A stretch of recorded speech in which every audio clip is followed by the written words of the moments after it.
Good morning, Belize. What we've got here is a 1967 Chris Craft Super Sport that we're restoring, and the reason I'm using this as our prop is to show you how to repair the leak on the right-hand side of the transom on Roman's boat. This has a conventional bottom on it as opposed to a new no-soak bottom. And conventional bottom is what Roman's boat has as well. So there's two possibilities for this leak that's on the transom of his boat. One is that it could be plank seams. And as you look at the back of the boat right here, these areas right here are plank seams. So seams between planks. And I actually started filling one with a product called Slick Seam, which you have two of these containers of Slick Seam, and it's a heavy wax. It's full of solids, and the idea is you take a putty knife and you work that wax into the seams, and then you paint over it after you're done. You paint it with bottom paint, which, by the way, that boat is needing some bottom paint. And this is just the lid for the Slick Seam box. Another method would be to actually take your putty knife and fill an empty caulking tube. We can send you the caulk tube. Of course, there's a weight. So I think you can probably get empty caulking tubes probably ordered in for you down at M&N. And you may have a weight there. So if you have a weight there, we might as well get them for you, because M&N may look at you real funny and say, we don't know where to get these. And then this is the plunger that once you've loaded this, you just take your putty knife and load this caulking tube. I would cut the end of the caulking tube off so that air can escape as you load it with the Slick Seam. And once you've loaded it, you put your plunger in the end, and then you use this in a regular caulking gun. And there's a little less mess and probably a little less waste that way. However, the section that you've got to repair apparently is just at the back of the boat, so probably just go ahead and do it with a putty knife. And it really is as simple as dipping your putty knife into the Slick Seam. And this is a boat that we're going to have to do this to. We'll use, because we're doing the whole boat, we'll use the putty knife method. Or excuse me, we'll use the caulk tube method. Okay, so what you do is, of course, you have to have all your loose material already cleaned away from the bottom of the boat. But then you just take your putty knife and trowel that up in place. And the reason we use Slick Seam instead of caulking is if the planks aren't swollen fully and you caulk and take up all the space between the planks and the caulk cures, once you put the boat back in the water, the planks will swell, and because the caulk is taking up all the space between the planks will actually buckle, and they can buckle enough that they even crack. So you can take your excess off of if it's not too dirty, and that's the other reason for cleaning all the crap off the bottom of your boat before you start this. If it's not too dirty, you can scrape it back off in the can, and you can continue to use that product. So that's one possibility for why the back of the boat was leaking. The other possibility is worms, and that's the one we really don't want to think about, but they're because they'll continue to work inside the boat if that's what's going on. But if it is, it's good that we find out now, and we make some arrangements to get the infected wood out of the boat and get the plank replaced. Or at least a portion of the plank replaced. But let me show you how to make a temporary repair in the case of it being a worm. And the reason I thought it might be a worm is it certainly appeared from the video that it was a round hole about the size of a pencil, maybe a little smaller than the size of a pencil. So I've got a little show and tell set up over here on the bench, and if it is in fact a hole at the back end of the plank, I drilled a hole in this plank, a nice round hole. If it is that, then that probably did come from a worm, and probably what's going on inside the plank looks something like this.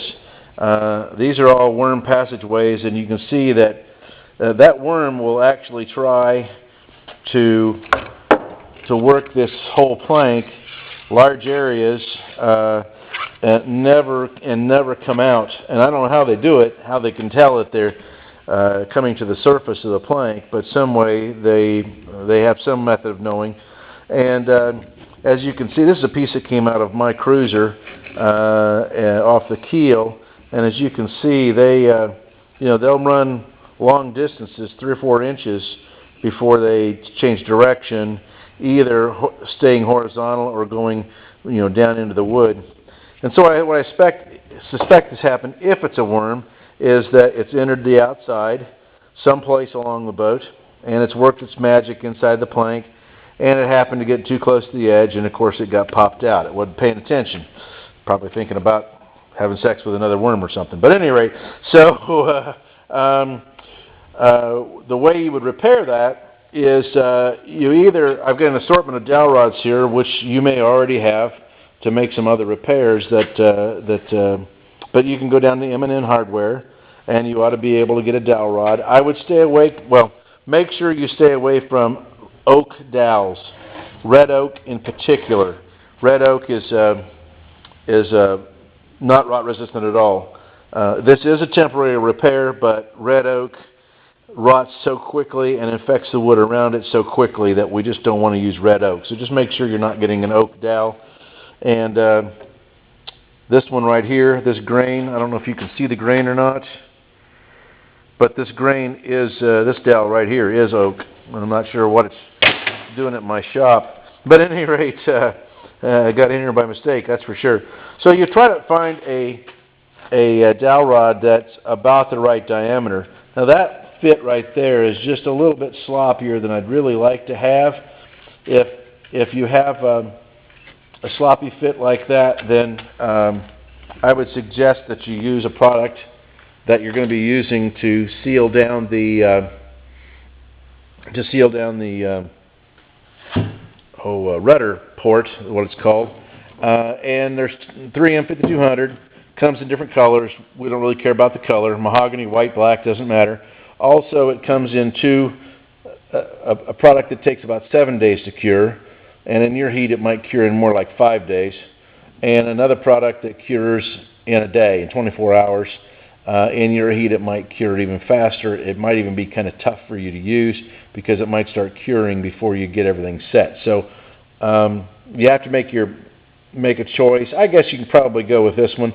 If you start to have trouble, just take paint thinner, lacquer thinner, and take off your excess and go get you a tube of the slow cure. But probably your fast cure is going to be your best bet. So I'd lather the end of this dowel rod up with fast cure and then shove it into the hole.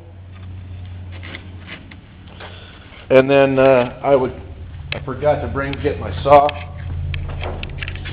If I take a regular hand saw, like you probably have in your wood shop, and then just cut this guy off flush. And then you got to let it set for 24 hours. And if you're using the slow cure, you want to let it set for a couple of days. So you might do this, probably about 3 days. So you might want to do this in between your weekly checks, so that the wood has a chance to dry out and it's not saturated with water when you're doing your repair, and also that and then you have a 3-day window before you dip the boat back in the water. Now there's another thing that I want to teach you how to do, and that's called sounding. We can sound the wood, which you're going to go, huh? And you take a small hammer. It could be wooden, it can be rubber. Probably won't give you a sound, but it can be a small ball peen, be a small claw hammer. It doesn't really matter. All you want to do is be able to tap the bottom of the boat.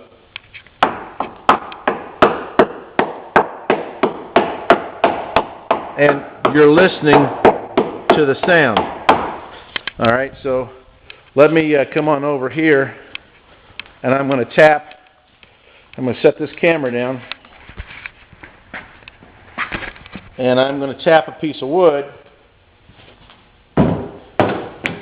that's got some rot on it right here on this edge.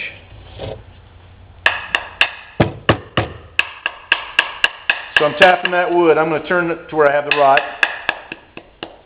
All of a sudden it gets real dull. The sound gets dull. I would also make sure, go get you some mahogany. Now I've dented that mahogany with the force of that blow. Go get you some mahogany over in the shop. You guys have got like 5,000 board foot over in your wood shop. So go get you some mahogany and see how hard you have to hit it to actually make a dent. I didn't make a dent those times. Alright? Because if you dent a piece of wood, you're going to wonder, did I hit it too hard or not? So go get the feel for what's too hard, okay? So then you'll be tapping your piece of wood.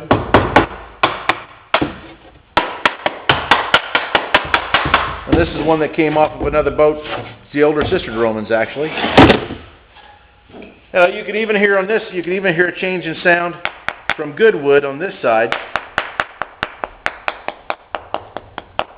to the softer wood that's riddled with wormholes. Now, if you get to wormholes, that piece of wood will probably squirt water at you because it's like a big sponge. And so if you get to wormholes, that's what's going to happen. But again, you can make a temporary repair and make that boat usable until such time that we can get down there, or that another person in the local area that works on wood boats can be found that could replace your plank. So, because your plank would be riddled with these worms, and the worms can move from that plank to other members of the boat, structural members or other planks in the boat. So we want to get rid of it and get it burnt and barbecue these worms. Okay, I think that's it for today, and I think that will finalize the. I think you make those repairs. Oh yeah, one other comment. If you find that you can't get this hole's too small, the small one is way too loose, the